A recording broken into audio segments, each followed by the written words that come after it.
This story happened in the village where I used to live many years ago. It was a poor village. The story was passed down orally a long time later, and I also heard it from my father. It was an overcast day. A couple was living in the village looking for their child. Both of them had been busy since morning to go to work, so they didn't have time to take care of the baby. The boy always played in front of the yard, but they still hadn't seen him until dinner time that day. They began searching everywhere from afternoon until late at night because they were worried about their children having bad things. The couple went to every house in the village to ask around. Even the neighbors who had a bad relationship with them, the couple asked, not leaving anyone out. But none of them had seen the boy.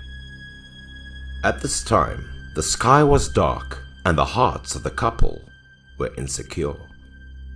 Their faces showed concern that their child was maybe in danger.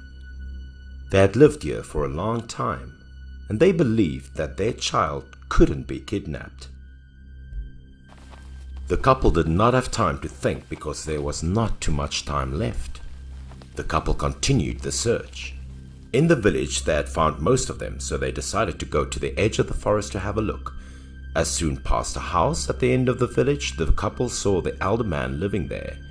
He was disabled in both legs and was in a wheelchair.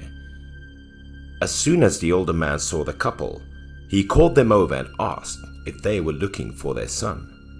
It seemed he had seen the couple's son.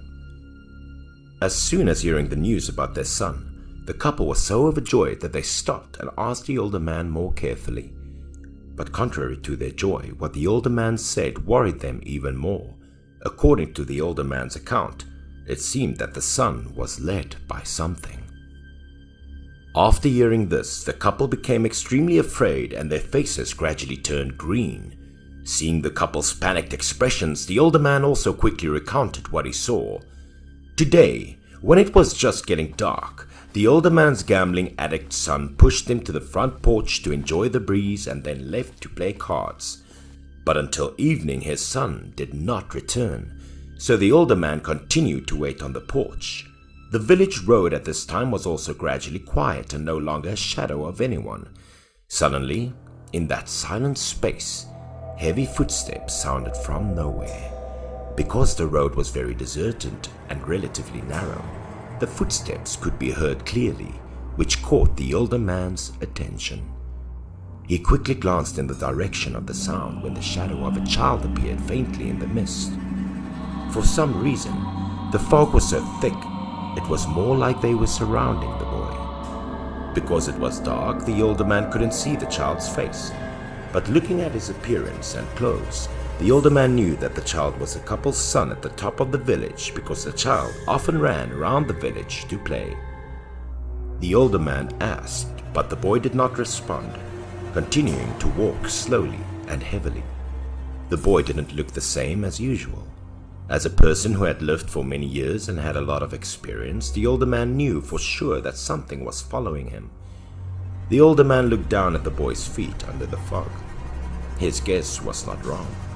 The boy walked, but his feet did not touch the ground. It looked like he was walking on the tip of his toes, looking very strange. But the older man remained calm and called the boy over to talk. After several times of trying to call out to the boy turned, looked at the older man with a scary look on his face. But that scared the older man even more because he knew the boy was no longer aware. The boy's eyes were wide, white, and his face was devoid of any emotion. He stared at the older man, his eyes growing larger and full of veins, his pupils almost disappearing, and his face pale. The older man understood that the boy was no longer a normal human being.